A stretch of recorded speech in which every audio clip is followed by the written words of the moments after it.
Hello friends, welcome to my YouTube channel सैप studies. आज की वीडियो में हम पढ़ेंगे law of conservation of mass. और law of conservation of mass हमें दिया था लेवॉइजर ने 1774 में। और law of conservation of mass कहता है कि जब भी कोई रिएक्शन होती है तो रिएक्शन में जो मास ऑफ रिएक्टेंट्स होता है वो इक्वल होता है मास ऑफ प्रोडक्ट्स के, चाहे रिएक्शन फिजिकल हो चाहे केमिकल हो। जैसे एग्जाम्पल दिया है, nitrogen plus hydrogen give rise to ammonia. तो इसमें नाइट्रोजन है हमारा 28 ग्राम और हाइड्रोजन है हमारा 6 ग्राम। और अगर हम मास ऑफ रिएक्टेंट निकाले टोटल मास, वो निकलता है हमारा 34 ग्राम।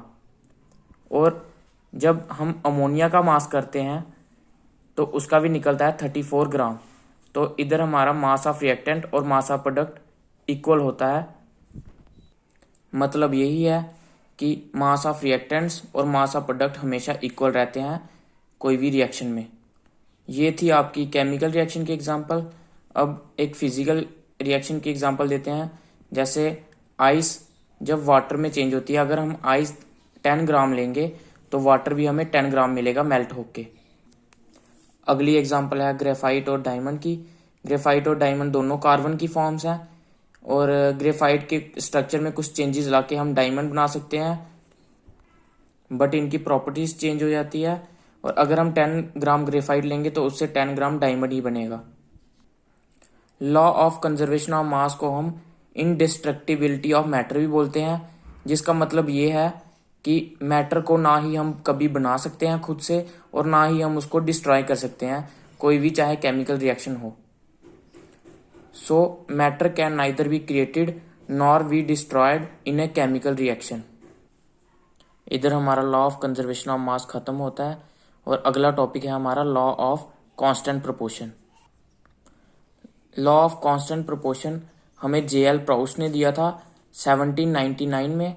और ये लॉ कहता है कि हम कोई भी कंपाउंड किसी भी जगह से लें, चाहे इंडिया से ले चाहे कोई फॉरेन कंट्री से ले, कहीं से भी ले, वो हमेशा सेम एलिमेंट से बना होता है। मतलब कि अगर जैसे एग्जांपल पे ले हमें कार्बन डाइऑक्साइड ले लें तो कार्बन डाइऑक्साइड कार्बन और ऑक्सीजन से ही बना होगा, चाहे हम कहीं से भी ले लें।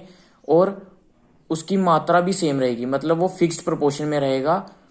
कार्बन अगर 12 ग्राम है तो ऑक्सीजन हमारा 32 ग्राम ही रहेगा। तो ये लॉ की डेफिनेशन है। Law states that a chemical compound obtained from whatever source will always be made up of same elements combined together in a fixed proportion by mass। मतलब कि इसकी मास की जो प्रोपोर्शन रहेगी वो हमेशा सेम रहेगी।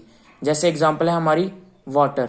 वाटर हम कहीं से भी ले, लेक से ले, सी से ले, रिवर से ले, कहीं से भी ले लें, अपने घर से ले लें वाटर, वो हमेशा हाइड्रोजन और ऑक्सीजन से ही बना होगा और उनकी मास की प्रोपोर्शन भी हमेशा सेम रहेगी। वो रहेगी 2:16। मतलब 2 ग्राम रहेगा मास हाइड्रोजन का और 16 ग्राम रहेगा ऑक्सीजन का। और CO2 की जैसे मैंने आपको पहले एग्जांपल दी कि CO2 भी हम कोई भी कंपाउंड से बना लें। जैसे पहले इन्होंने कैल्शियम कार्बोनेट से बनाया है, वो बनाया क्यूकलाइम और कार्बन डाइऑक्साइड। कार्बन डाइऑक्साइड, उसमें भी कार्बन डाइऑक्साइड की जो रेशियो रहेगी मास की वो 12:3 रहेगी। अगर हम कार्बन और ऑक्सीजन को मिला के कार्बन डाइऑक्साइड बनाएं उसमें भी 12:32 रहेगी। और अगर हम मीथेन की ऑक्सीजन के साथ रिएक्शन करवा के CO2 बनाएं तो उसमें भी CO2 की 12:32 ही रहेगी। मतलब यही है कि कार्बन डाइऑक्साइड कहीं से भी बने वो हमेशा कार्बन और ऑक्सीजन का ही बना रहेगा और उसकी जो मास की प्रोपोर्शन होगी वो हमेशा फिक्स रहेगी। यही है हमारा law of constant proportion. Thank you guys. Video ख़त्म होती है इधर। अगर समझ आया हो तो मेरी वीडियो को लाइक करें, शेयर करें और कमेंट करना ना भूलें और बेल आइकन ज़रूर दबाएं। Thank you.